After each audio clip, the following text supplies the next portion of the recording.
Jacqueline Mc Curie, thank you so much for sharing your story about what you have gone through. So maybe we should just start with where you're from originally. I am from Los Angeles, California.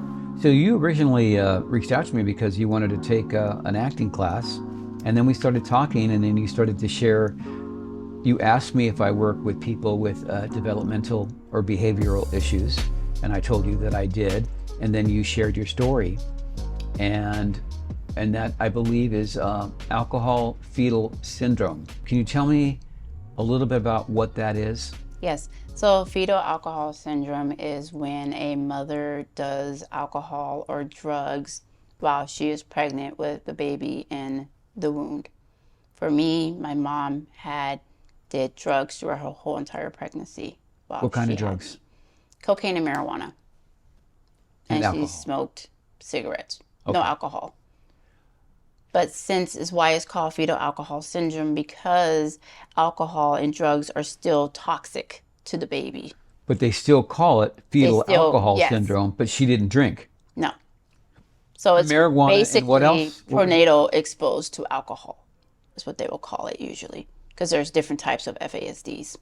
So FASD stands again for? Fetal alcohol syndrome disorder. Ah, okay. I'm starting to understand a little bit more. It's a lot, right? Yes, it is. It's a whole body ideal. She was doing coke and marijuana?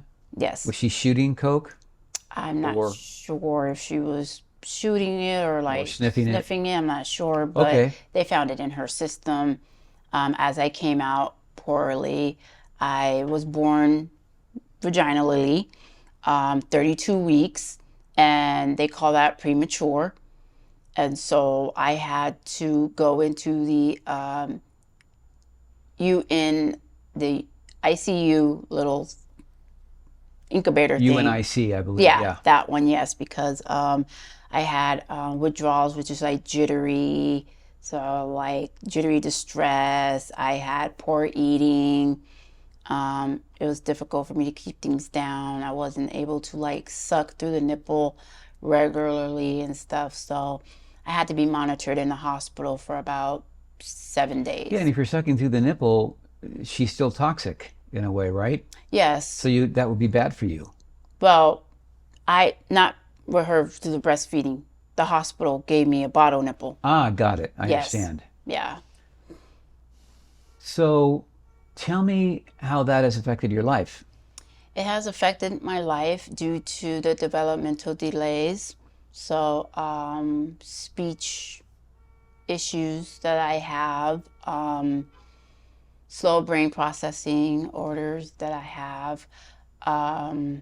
It also affects the academic level because since I was born premature, I'm 37 years old. But my mind has it like I would say, 20-year-old. So my body didn't fully develop. Even though you're 5'11"? Even though I'm 5'11", yes. Even though I'm 5'11", but just the way that my brain cognitive is and my comprehension and everything else and stuff. My IEP from 9th grade, they said that... IEP? IEP. What does that stand for? I forgot what it actually stands for. What does it mean, IEP? What is it generally? What's the score for? So... Intelligence type of thing, or? So since I'm with the regional center, usually IEPs work with the service coordinator and the school. So like once a year, the child would have like a IEP meeting with the teacher and the social worker just to see like how their behavior is. It's like an assessment. It's an assessment, basically, yeah. Okay, got it. Mm-hmm. All right. And I believe you mentioned that you got into the foster system pretty quickly. Yes, I did. How old were you? I was 17 months old. 17 months. Mm-hmm. And I believe, well, why don't you tell us how many foster? I've been in multiple foster homes. How many? I would say about like maybe 5 or 6 throughout my life. And just due to so when I was a baby and I got into foster homes, I've had a lot of crying spells and just a lot of like distress and stuff. So people didn't know how to like handle that. So I would get switched into different homes just because of my outburst and I'm scaring the other kids and whatnot. So So you got into foster care at what age, you think? At 17 months, you said? yes, Until what age were you still in foster? until 14 years old. 14. Can you explain some of those experiences that you had in foster care? Well, it was actually better than a group home, actually, to be honest. Better than a group home? Yes, because you have your mom and stuff there. When I came into the foster home in 1995, which is the Gist family, who I still associate with now in a certain type of way, I had no talking, like I couldn't talk at all. At So what age? this was like I was like 6 years old, that I didn't have no verbal communication. So I would make like little noises trying to get people's attention. And then the school said that this girl has no communication skills. She cannot write, can't do anything. So my mom had to put me on hooked on phonics. So like Did that every help? night, it helped because when I had no communication skills. So hooked on phonics helps, people that are nonverbal that need to like get help with talking and stuff like that and learning, so that way I can participate in school and do all those classes instead of just having a child sitting there not doing nothing. Plus my mom was a librarian, so she had to, because she worked with the school district, Pasadena. And you say you're still in contact with that foster care parent. Yeah. What were the other experiences like in foster care? Good, bad, or It was good, but in the way you sometimes kind of get treated differently. what do you mean? Like, for me, like, so my foster mom has biological, you know, kids too. Yes. And so, like, for example, like her daughter, she'll let her daughter see boys and stuff and have whatever friends. I was different. I couldn't have very much friends due to, because my mom, she was really, I guess, scared of like what friends, I chose and stuff. So, in elementary school, I met a friend. Her name was Jenny, and it took me a while to visit her and talk to her on the phone. So me and her was only able to, you know, play with each other and just talk at school. But then when she came to Roosevelt School, which is in Pasadena, where my mom worked, and my mom saw that we had that good connection and stuff, that's when we really started like seeing each other, going places. Every Friday we'd go to Chuck E. Cheese. Um, every summer, for the whole summer, every Saturday we'd go to Raging Waters.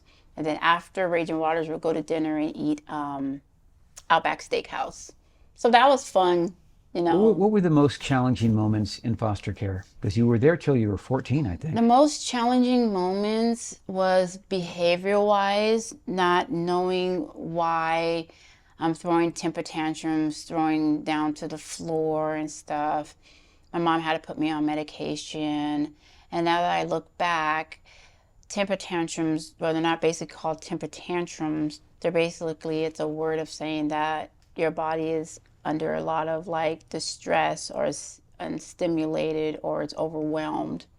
So when we get really frustrated and stuff, we act out, which is an in compulsive behavior And thing. this is a fetal alcohol syndrome byproduct of, Yes. okay, side Yes. effect. Yes, it is. Just due to, because of me being proto per, how you say it? Prenatal exposed to alcohol.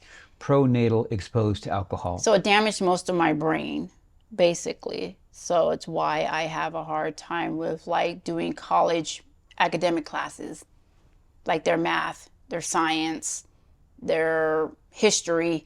I can't do any of that stuff I'm terrible at that too. because of my academic level is still borderline, like mild down, way down education type of, yeah, I forgot what it's called. Sorry. But now that I look back with everything that happened in foster care, I wish I can go back and rewire all that, because now that I know those things I did them for a reason. You've understood through your studies and understanding Yes. of that syndrome why it is, and you wish you would have understood that. Yes. And of course, I'm sure your parents would have liked to have known that too. Pretty much, yeah. I mean, my That way they would mom have knows. tools, right, to be able to deal with you. Well, I told my mom, I think this was like 5 years ago, that the psychiatrist told me I had schizophrenia and bipolar. She said, no, you go back and tell them you have fetal alcohol syndrome disorder. My mouth dropped. I'm like, what? So I knew I was a drug baby. So I knew, I had drugs in my system, but I did not know fetal alcohol syndrome was a thing. That's amazing. She told you that at what age? She told me this like 5 years ago. What? 5 years ago, yes. So you thought you were psychologically, you had all these issues psychologically, but you never knew the reason why.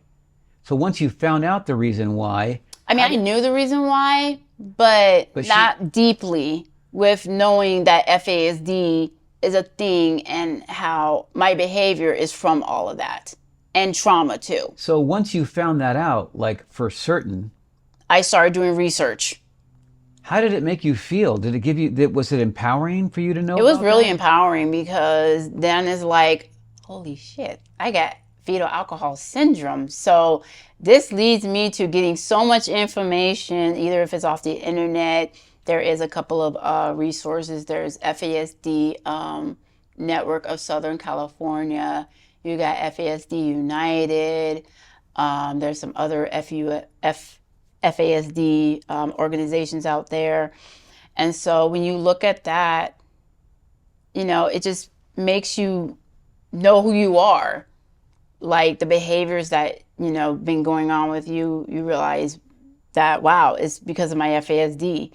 Memory issues. I thought I developed memory issues, but I've been had it. So to know what you have, it helps you to better accept yourself for who you are, and helps you know the different things of like, okay, like, why do I have a hard time with like routines and stuff? Because it's like, it's a brain thing.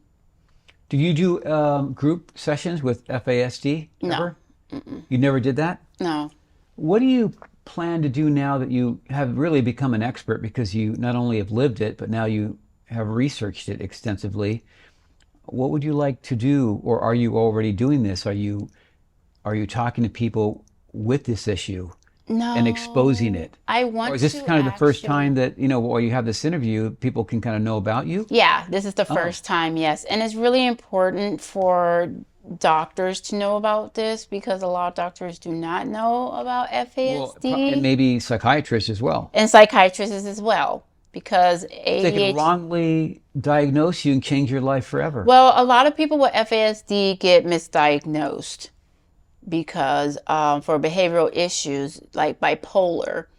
I don't have bipolar. I have ODD, which is obsessive. That's opposite something. I gotta look it up real quick. ODD? Yeah, ODD, I believe it is, yeah. I think I know what that is. Oppositional.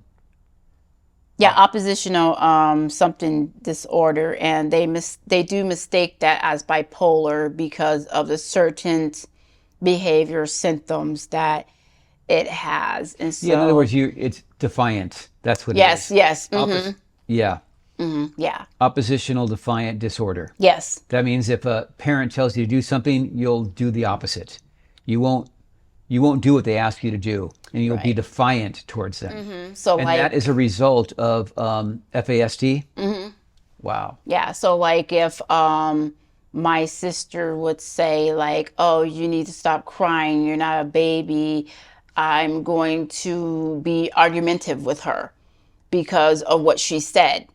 So certain words or whatever, certain things that people tell me, I may not take it well, and I may become argumentative, or I could, be defensive.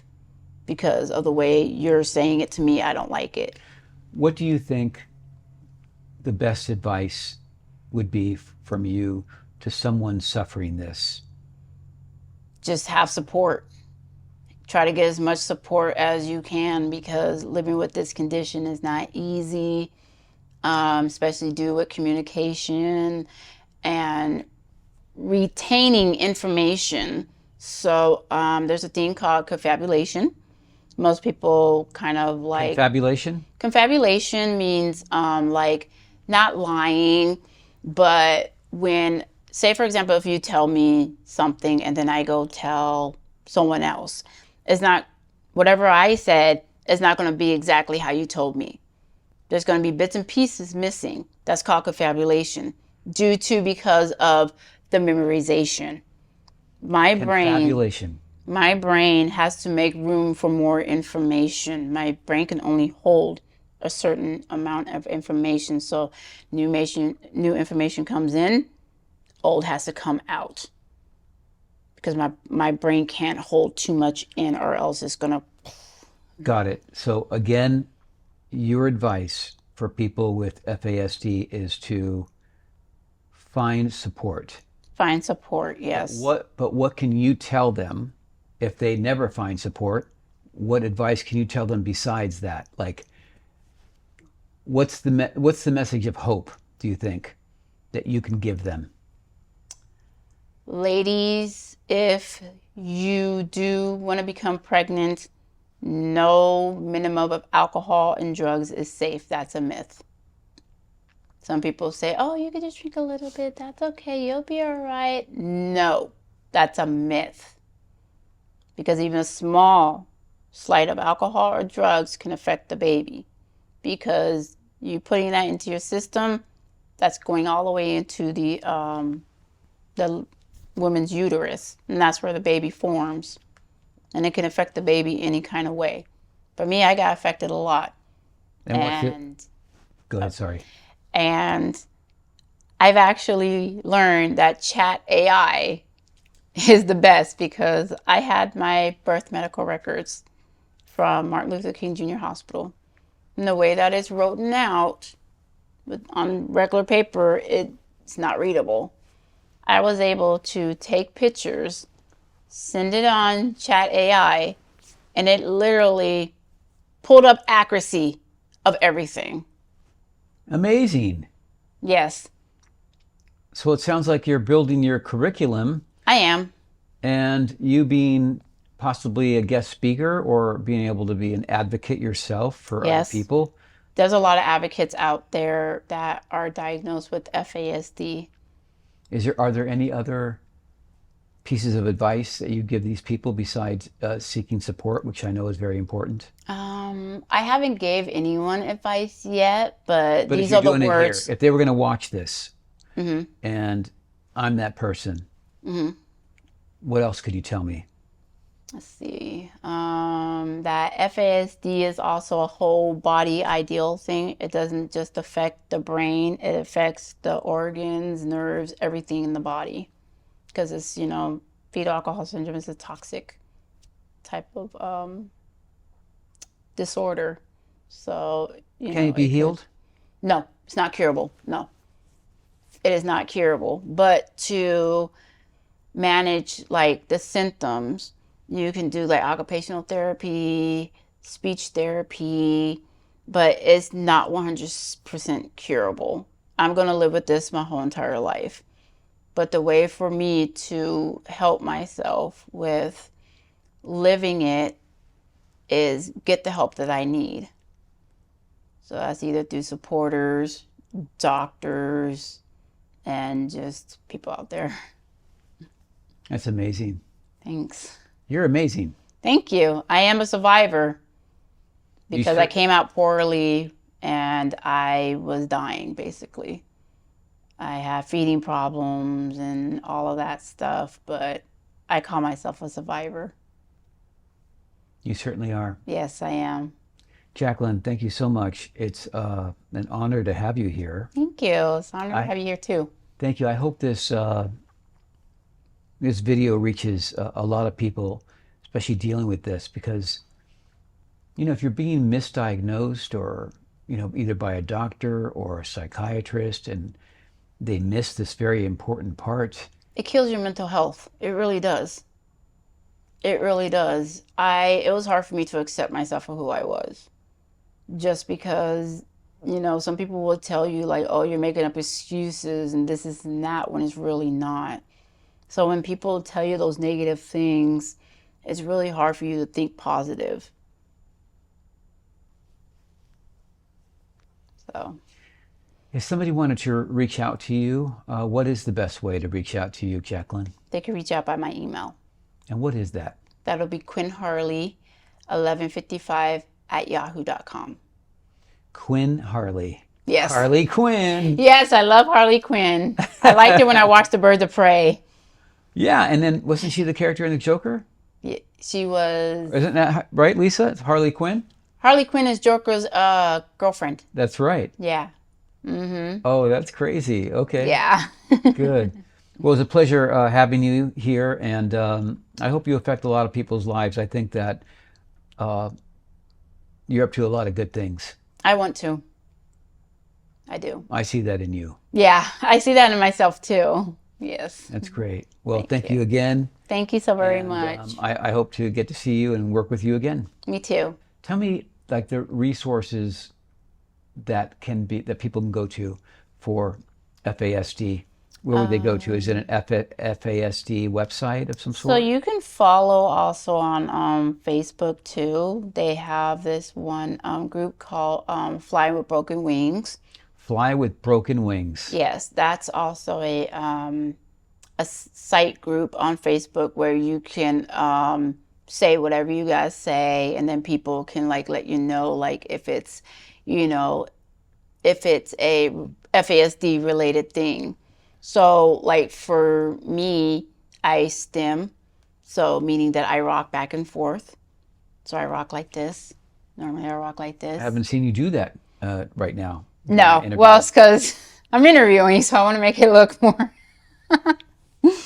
But it's mainly why I do it. It's mainly like a calming mechanism thing. And I do it in the car also.